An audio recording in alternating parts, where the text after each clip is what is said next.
Here's the mindful man reading another chapter called Emily. Simon sank into a comfy chair and pondered what to do to pass the time. A pretty woman was sitting next to him reading, and he decided to make her acquaintance. It transpired that she was from New York, a place that had always fascinated him. She was called Emily. She was 40 years old, but she dressed and looked much younger. She had lovely long blonde hair, and she looked glamorous like a film star. She talked about her experiences, and Simon was happy to listen. It was fascinating.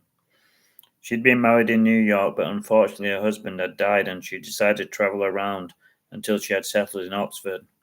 "Why do you come to the youth hostel if you've got somewhere to stay?" Simon asked, and he hoped he didn't sound as nosy as he thought he did. "Oh, just to meet new people," she said brightly. She was more glamorous and friendly than the usual women he had met, and he found it easy to relax with her. He didn't want to mention too much about the past, but he did mention Sandy and all of the upset he had been through.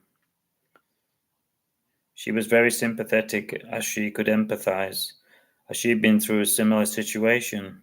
They talked into the night, not noticing when all of the other people left. They said good night and promised to meet for breakfast. When Simon entered the dorm, he was surprised that all of the other beds were full of sleeping people. He willed himself to sleep and hoped no one was going to snore. He awoke to a frosty morning and showered quickly to avoid the strangers in the room. Emily met him for a hearty breakfast, and it was great to have such good company.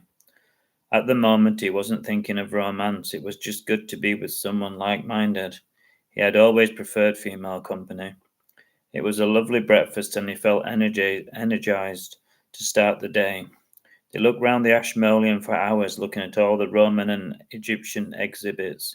It was truly fascinating, and he was pleased that Emily was so knowledgeable in art and artifacts, and she politely filled in the blanks for him.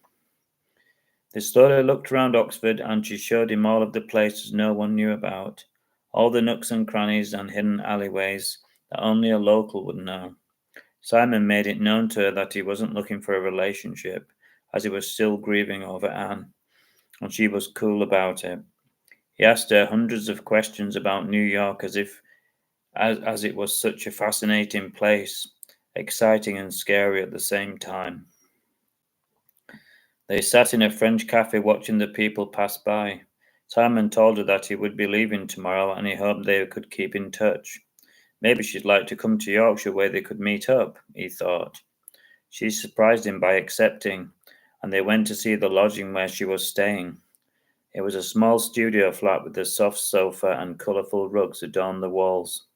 There was prints of Monet and Salvador Dali, and red-scented candles everywhere. It was very romantic and atmospheric. There was an old piano in the hallway, and she surprised him by playing Chopin like a pianist.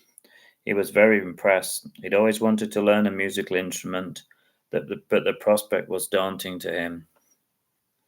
She explained that she had been to music college in New York, but that she dropped out after becoming depressed when her partner had left her. Now she just played for fun. Simon lay back on the sofa as wave after wave of beautiful music enveloped him. Finally, she sat down next to him with a beautiful smile on her face. "Surprised," she said, and he was. As he walked slowly back to the youth hostel, she promised to keep in touch and visit him in Yorkshire. Simon felt sad when he got to the hostel and knew that she wasn't coming in. She hugged him and they said their goodbyes for now. Simon endured a few hours of football and then he read in bed. All in all, the trip had been a success as he'd seen some fantastic sights, and more than that, he had met Emily and he was sure that they would meet again.